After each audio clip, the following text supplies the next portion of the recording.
¿Qué tal, muchachos? ¿Cómo están? En esta oportunidad para trabajar un tema muy importante, ¿no? Dentro del contexto de la Edad Media en cuanto a la filosofía, la corriente filosófica y teológica más importante de toda la filosofía medieval ha sido la escolástica, ¿no? Que va a tener una repercusión en toda Europa prácticamente y va a venir también a Latinoamérica a través de la conquista española, ¿no? Entonces, esta corriente filosófica y teológica se va a hacer sentir, digamos, en la mayoría de la orbe mundial, sobre todo de nuestro mundo conocido, ¿no?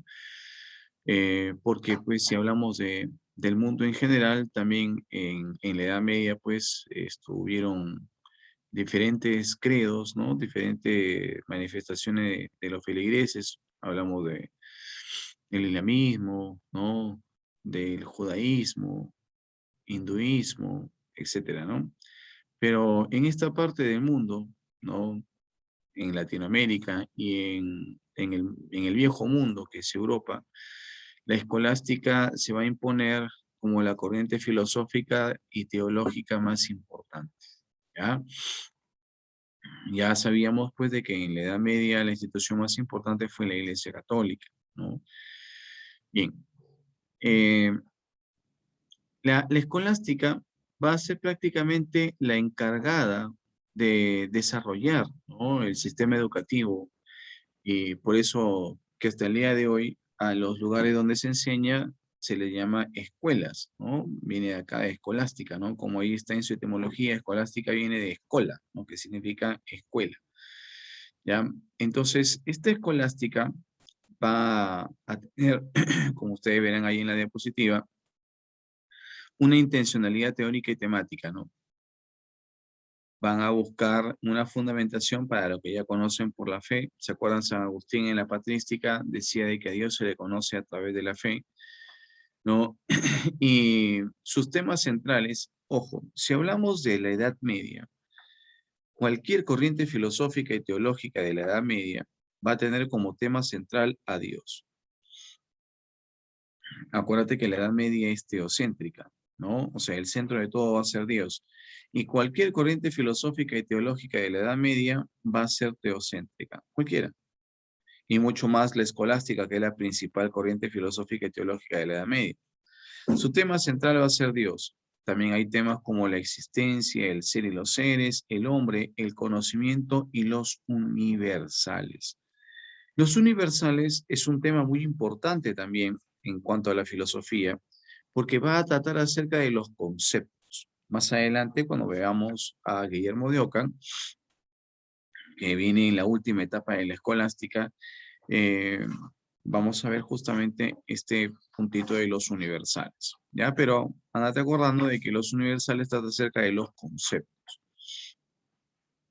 En la metodología de la escolástica podemos ver de que hay dos momentos, ¿no? En su metodología pedagógica, en su metodología de enseñanza, hay dos momentos, que uno que era la lectio, que viene de lección, que era la exposición que hacía el maestro acerca del tema, la charla, digamos, ¿no? La clase, como se le conoce, ¿no?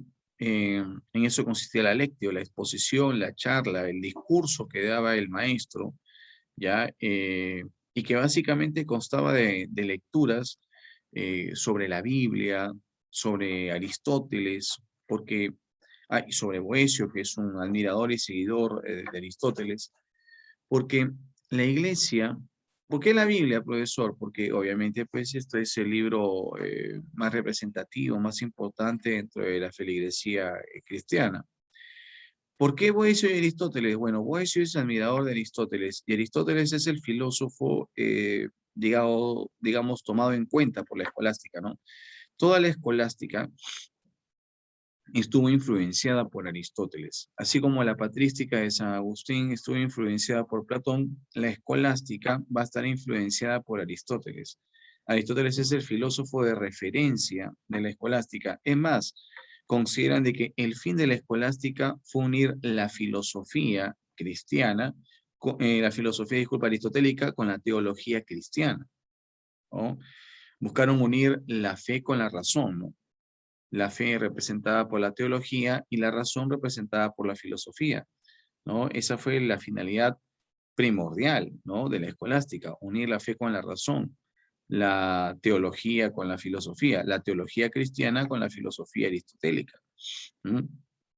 El filósofo de referencia de toda la escolástica es Aristóteles, ¿ya? Entonces, como te cuento, la finalidad fue esto, unir la fe con la razón, ¿no? La teología con la filosofía. Y la teología que tenían en cuenta era la cristiana y la filosofía que tenían en cuenta era la aristotélica, ¿no? Entonces, en la lectio, el maestro exponía un tema, daba un tema, hacía la charla acerca del tema y daba su comentario, ¿no?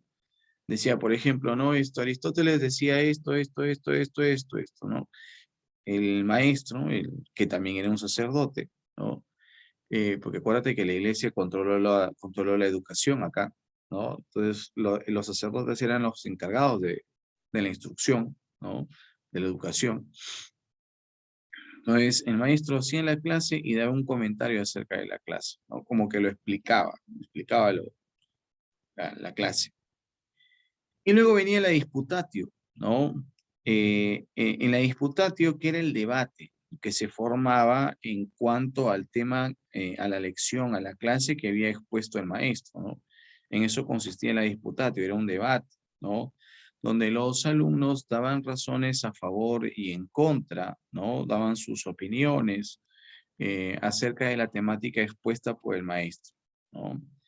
En eso consistía la disputatio, ¿no? Acá, pero acá también había un problema de abuso de las personas, porque en la disputatio muchos alumnos daban su forma de parecer y de repente opinaban en contra de lo expuesto por el maestro o en contra de las ideas de la iglesia, ¿no? O de repente no se convencían de algo y lo expresaban. Entonces, por ejemplo, ¿no? El maestro había estado exponiendo su tema y un alumnito, ponte 10 años, pues no, 15 años, no sé, decía, bueno, maestro, yo no estoy de acuerdo con lo que usted ha dicho, ¿no? O a ver, esto explíqueme cómo es de que surgió el universo, ya Dios lo creó, pero en una semana, ¿cómo así lo hizo?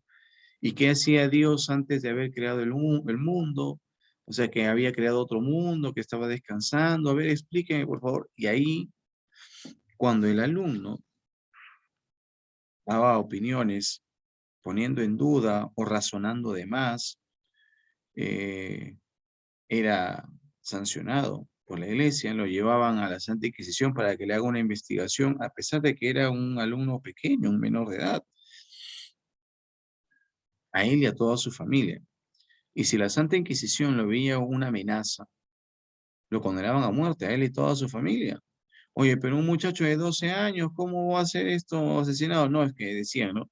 Mira, si a los 12 años este muchacho piensa así, en 10 años más va a ser el terror de la iglesia.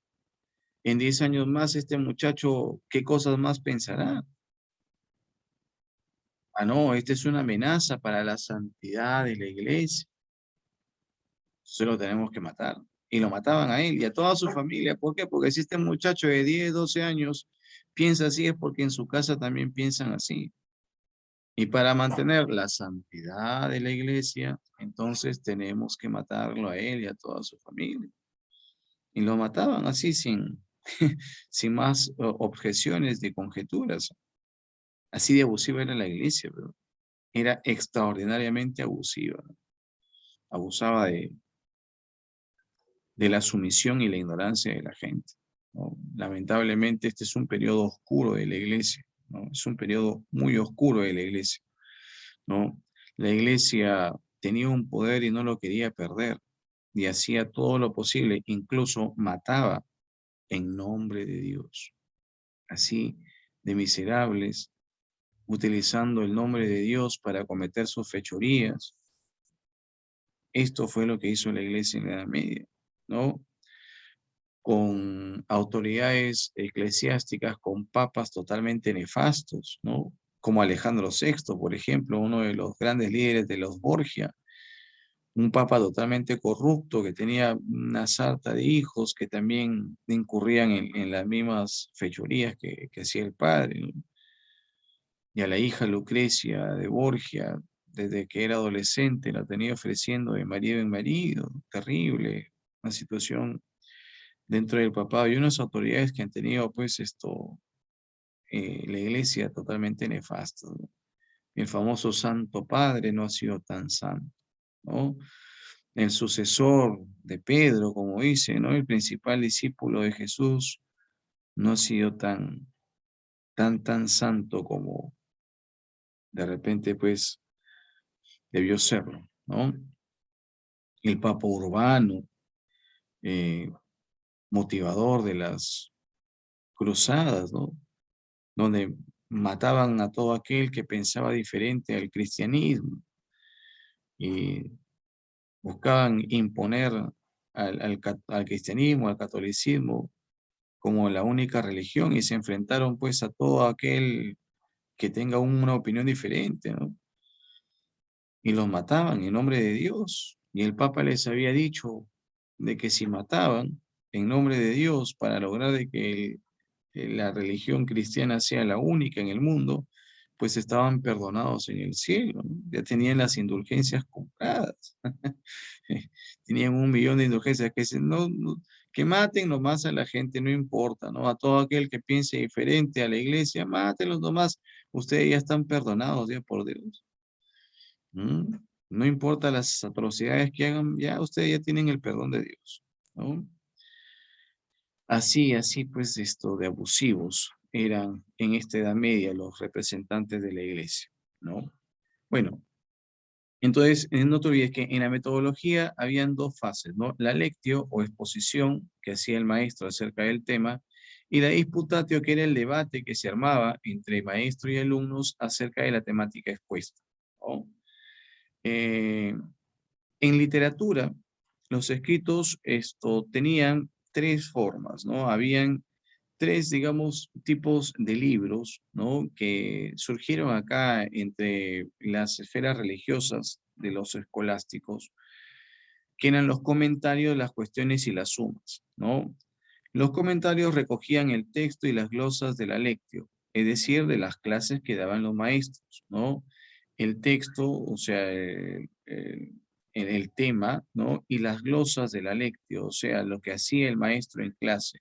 Esos eran los comentarios, ¿no?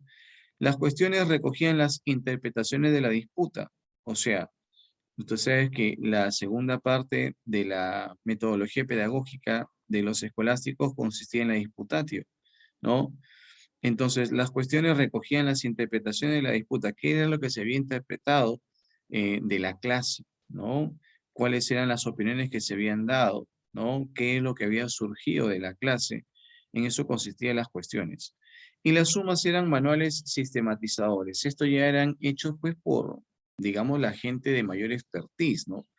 Las sumas eran realizadas por los cuadros más importantes de la escolástica, ¿no? Los principales representantes, los principales exponentes de la escolástica, siendo la más importante de todas las sumas una obra llamada La Suma Teológica, del más grande exponente de la escolástica que fue Santo Tomás de Aquino, ¿no? Estas sumas eran los mejores libros, ¿no? Que se dieron acá en la escolástica. Y como te digo nuevamente, el mejor de los libros, la mejor de todas las sumas que se dio en la escolástica fue la Suma Teológica de Santo Tomás de Aquino, que va a ser considerado el máximo representante de la escolástica. Y la Suma Teológica va a ser considerada la obra más importante de toda la escolástica, ¿sí? Hay otras obras, como por ejemplo Suma contra los Gentiles, que también le pertenece a Santo Tomás, ¿no? Pero la obra Suma Teológica va a ser la más relevante, obra en la cual Santo Tomás de Aquino pretende cumplir con el fin de la escolástica, ¿no?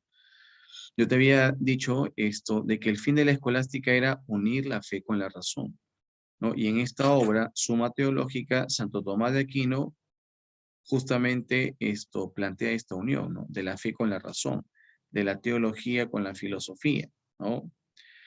Eh, que fue un problema incluso planteado por el mismo Aristóteles, ¿no? Aristóteles tenía una teoría que se llamaba la tesis de la doble verdad, ¿no? Aristóteles consideraba de que habían verdades diferentes, ¿no? En la teología y en la filosofía. Y Aristóteles decía, no, esto debe unirse, ¿no?